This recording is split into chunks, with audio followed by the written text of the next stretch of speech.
Here we are waking up in Seward, about to get off the ship at 6 in the morning and wake up and there is a Coast Guard ship.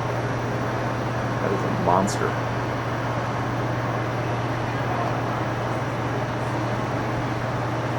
Beautiful view.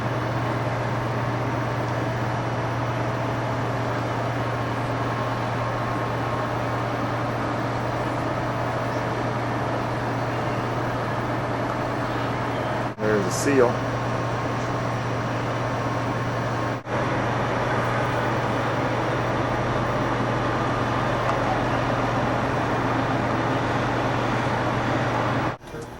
Our neighbors Philip. got braces.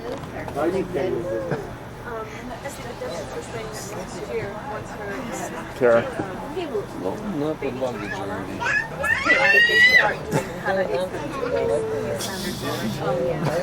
Do that again. Philip. Matt, you didn't bring 6 in the morning off to Denali Park. Pretty excited, aren't you? That's a Oh, month. you're excited.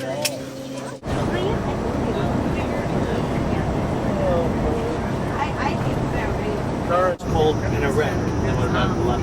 And you can see one up there too, straight I can ahead. understand how glaciers can called the shadow effect. It's called the zone of accumulation. But you see how the clouds are pretty much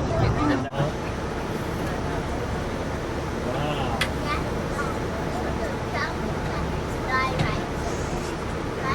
Did you do? Yeah. Did you do that? so Yeah. My friend did that.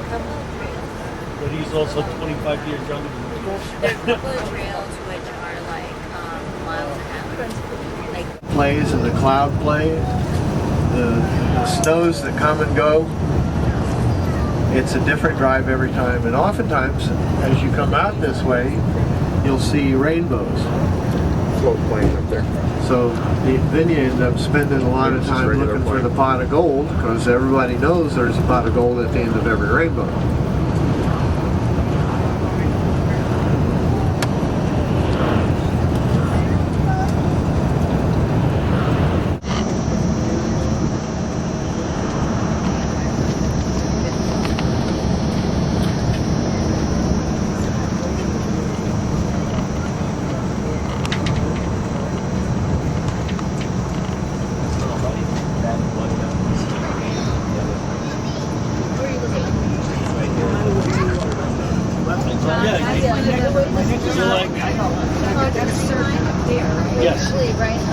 Right down to the side, not wasting any time.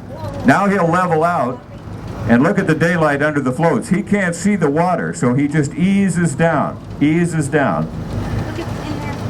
and sets it right down without much flash at all. That was a dandy landing.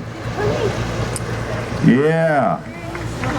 Steve Knatzer, the Guinness Book of World Record holder for flying in circles, ladies and gentlemen. He does that quite a bit for us. Yeah. Okay, I'm going to call him on the radio here. 24 Alpha Discovery 2. How you doing, Steve? Good morning. Hope everyone's staying dry this morning. Does the wind blow it all off your windshield there? I don't see. Talented young Alaskan broadcasters, I've had a chance to have something to do with his training and mentored him in his career. He owns 2 radio stations down in Cordova. He's my oldest son. They are. So you see. It drives off 1,100 miles from Anchorage to Nome, but if you come to Fairbanks, you could not legally drive a motor vehicle. Live in a place like that. How about that? Fairbanks, Alaska, second largest city, and we're going strong. We still mine gold. We do a lot of things. We live in log houses, big houses, little houses, some that are needed to tend, some that are work in progress, but we live the way we want to live. And Alaskans are people that would rather beg forgiveness done. And case in point, on the video I'm going to show you a young couple, Charlie's son and daughter-in-law, that came up with a good idea for it. They are, and this is actually, Jay, a teaching process, because what we want to do is challenge each puppy to overcome little obstacles, because what it's doing is it's building self-confidence. Now, you see those guys all made it?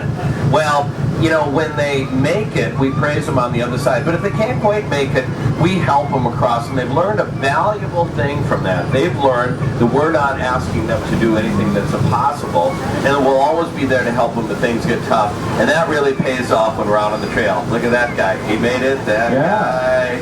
The other one's kind of a little bit more timid. We'll see if this guy wants to jump. He might just whine there a bit. So.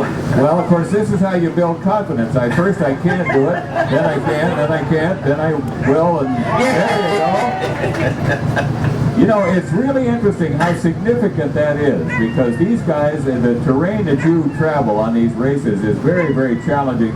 They're really learning it step by step then. They certainly are. You know, what we want to do, of course, is build their self-confidence. But after a while, they'll have challenged everything in the yard and succeeded. And so then we want to expand their horizons a little bit. And what we do is we do that by taking them on longer walks out in the woods. Now, when we do that, we also want them to bond with an older leader. And like Huslia here, she's actually 15, can you believe it? We let her run out in front, and the puppies will chase her down the trail. Now, she goes through the brush and trees and water and ravines, and the pups chase her through that. When they get way ahead of us, we call her back, and she'll come, and the puppies will chase her back. Now, the puppies have learned two really significant things from that. Number one, to listen for my voice, because they see that whenever they hear my voice, something happens, and they're starting to respond to it. The other thing, and way more important, is to follow the lead dog, because that's the dog that brings them home. And we need that when they go in harness for the first time. Well, now that's, you know, I think about loading a young horse in a trailer. Sometimes they don't like that. Do the dogs react at all when you put them in harness, or is it kind of business as usual? You know what? It's so easy. The reason is because we set them up to succeed. If there was any question about whether they would make it, we'd wait until we trained them a little bit longer. So what we do is on that day we hitch them up. But if we didn't put that old leader like who's And their eyes aren't even open. And there we go. And you earned your money this morning. I bet that was muddy. they really did. These guys were fantastic, and so you want them to know that and you do that by going up and down the line, petting them, thanking them for a job well done, and of course after work everybody likes to play, and the dogs are just Still sticking up on her back. She hasn't quite lost it also on her flanks. And she's been nursing, so she's got to put some more weight back on, which she's doing. We're feeding her a little different diet, and she'll fatten up as a result of that. But these guys are all set for summer. Now, in the fall, they're going to start growing that longer hair back again. But the interesting thing about that winter coat is before they shed it, in the wild, caribou migrate up to 3,500 miles a year, and they can't go very far without hitting a lake or a river. So all My family would travel to fish camp, very similar to the one you can see here on shore. And fish camp was very important to my family because they had to harvest enough food to feed their dog sled team of 20 dogs and also their 7 children. And also fish camp is a time for elders to pass down traditional skills to the younger generation. Well, now, of course, the Kuskokwim camps, are they similar in form and the same type of buildings as to this one here that represents for the Yukon and the Tanana? Yes, everything you see here is very typical of what would be seen at a fish camp along the Yukon or the Kuskokwim River. Here the water is the... It also is a great Alaskan picture for you. Thank you, Haley. So if you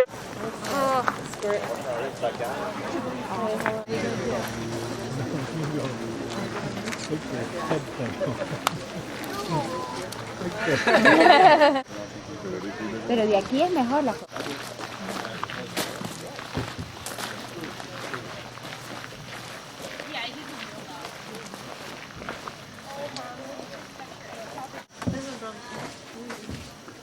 What's that? There's a lot. Yeah. Check that coat out over here.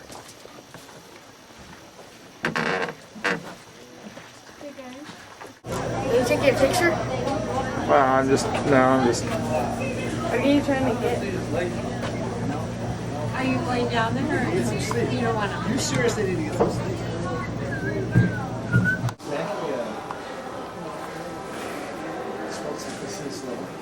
This guy who said science and kids are...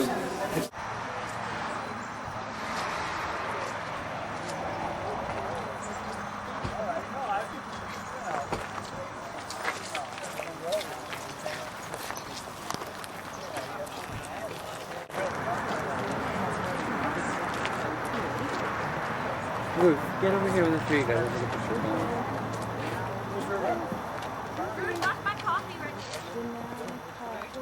I see it. Okay.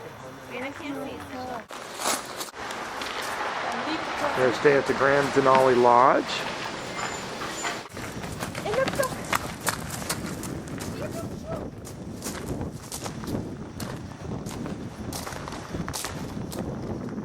Does it say what it is? I know. The Inukshuk. Inukshuk. Inukshuk, not suk. And there's the view.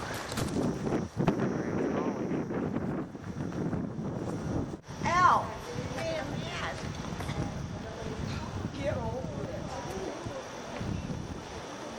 10th birthday or 12th?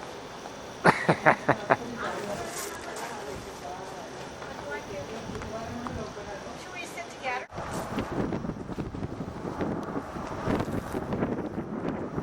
There's the river a few hundred feet below. Quite a few hundred feet below from where we're at. And Denali.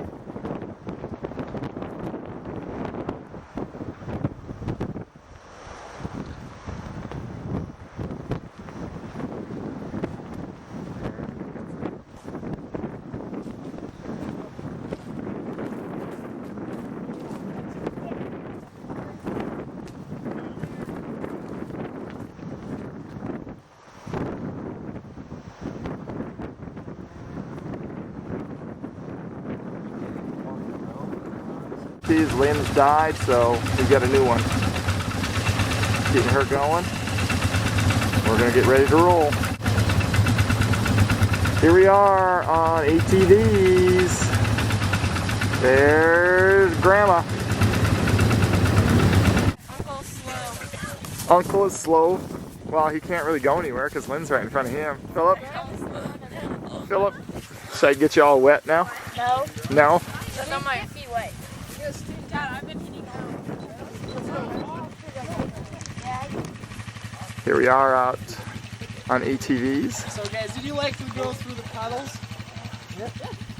Yeah, if you guys want some pictures, feel free. We're great photographers. We take them for you. We get the four of us today? Yeah. Panoramic views.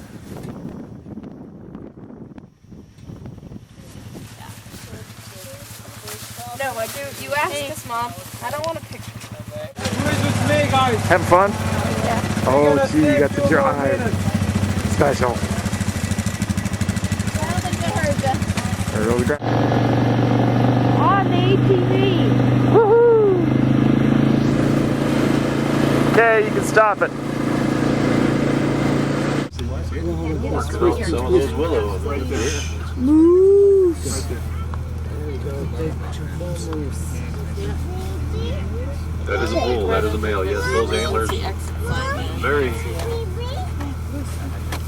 well, it'd be very unusual to see antlers on a cow. Moose. You stand up all the way. Do you unbuckle?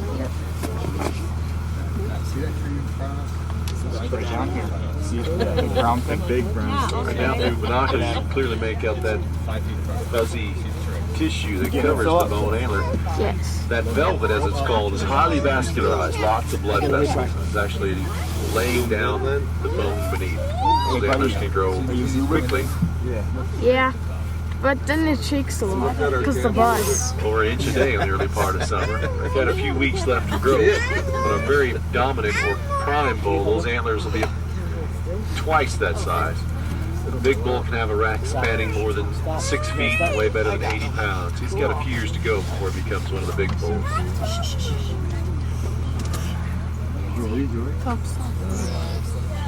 Can we get a different angle? Well, you can see that my plane just lit up. It's quite a spectacular view Oh, I was of the like, mountain. why is this Zooming in on the mountain, Karen. Yeah. You can't see it hardly. Well, then don't zoom in that much. Put your head down so I get a picture. No, it just looks like a big cloud. One freaking clouds in the way.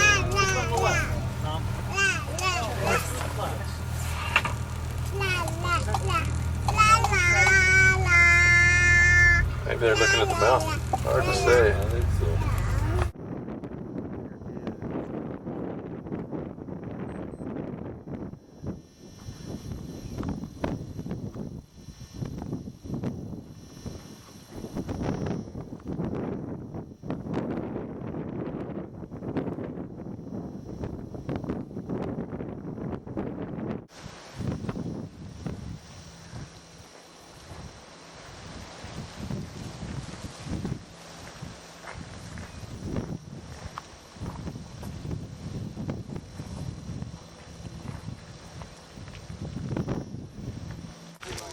Here we are, looking at Mount McKinley.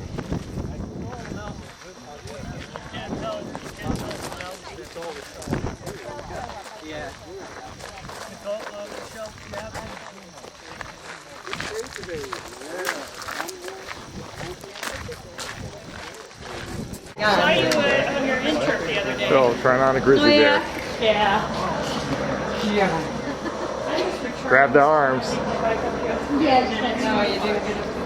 don't touch it, Chip.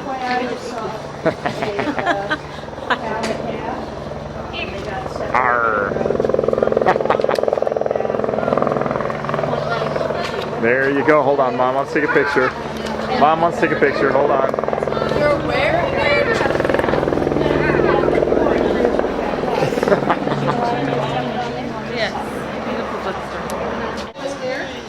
Rolf has a bear.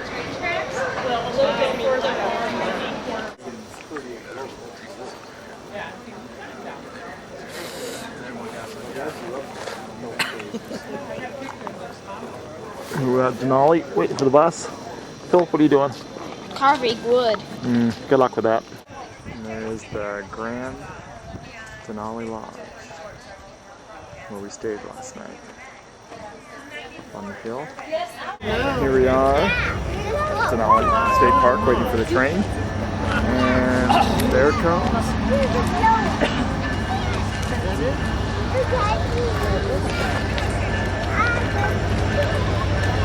Here's the train station.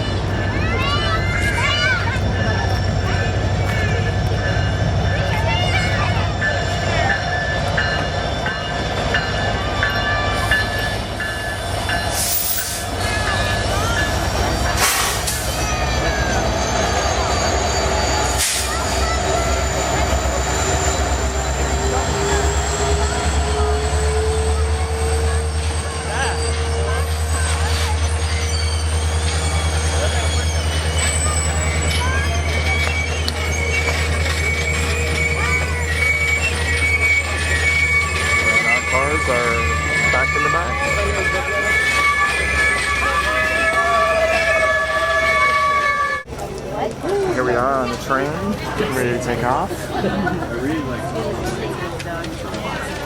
Sarah, Philip. Oh, let me focus in on that. No. That's disgusting. You don't need to remember. Fill up. Did you bring your iPod? No. Oh. Now I have nothing to do. 347, and we're going down to Talkeetna 226. If the clouds were to go. Here we are getting ready to get in the train car. Very cool. Room with the view. I'm getting the chicken wrap. Oh, my ear keeps like squeaking out. Dude. Philip, you want a piece of sourdough? No thanks. Jay? That's too large. It's cute. Why? I'm just taking A picture? Yeah. Am I in it? Yeah.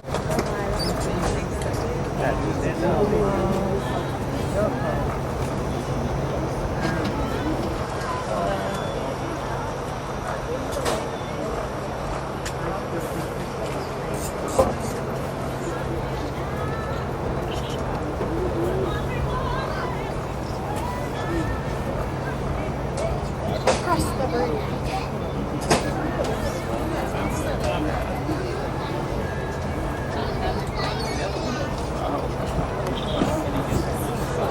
Well, you should just let me know. Oops.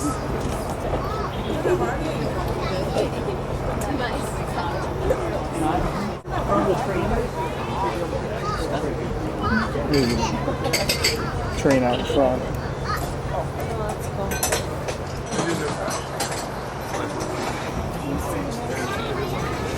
No flag. Not at all.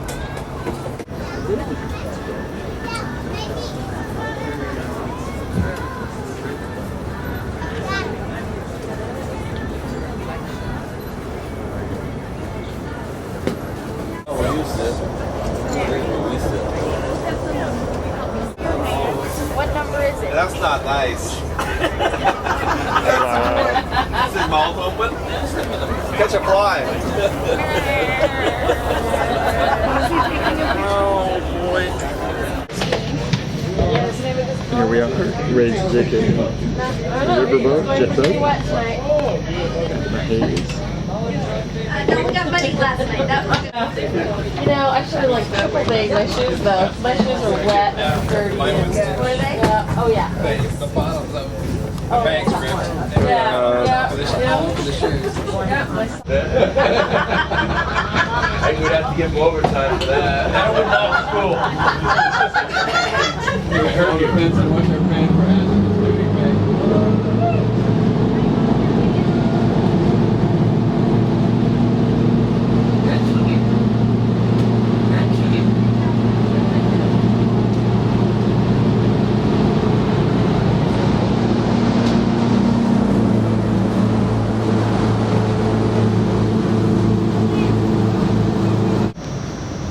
Notice how high up in the tree that eagle is. What do you think it's doing? Sitting there, looking for food. Oh yeah. It's looking for the same thing I'm looking for. Wow. We should ride into waves. Hey, here comes.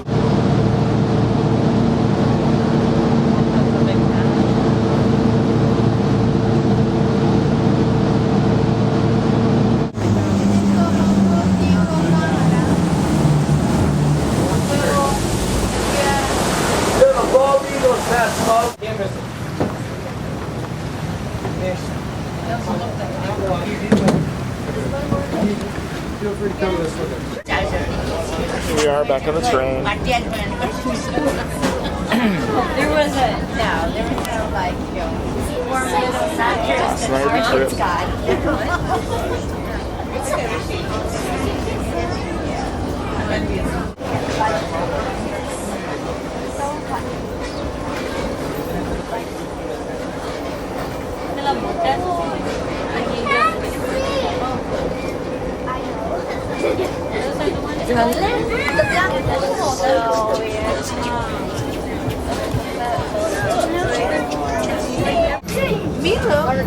Milo, are you from the United States or Canada? What do you want to be when you grow up? Mike was three sisters. Huh? Mike was three sisters. What?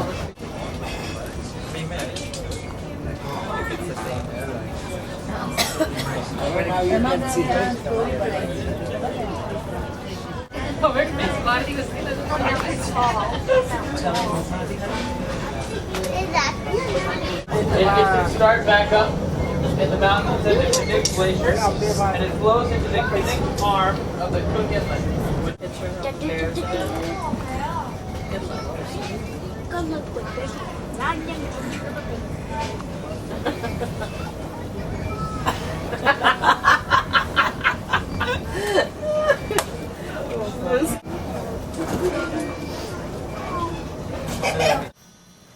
It's our last night of the trip before we head home. We are at Sheraton here in Anchorage.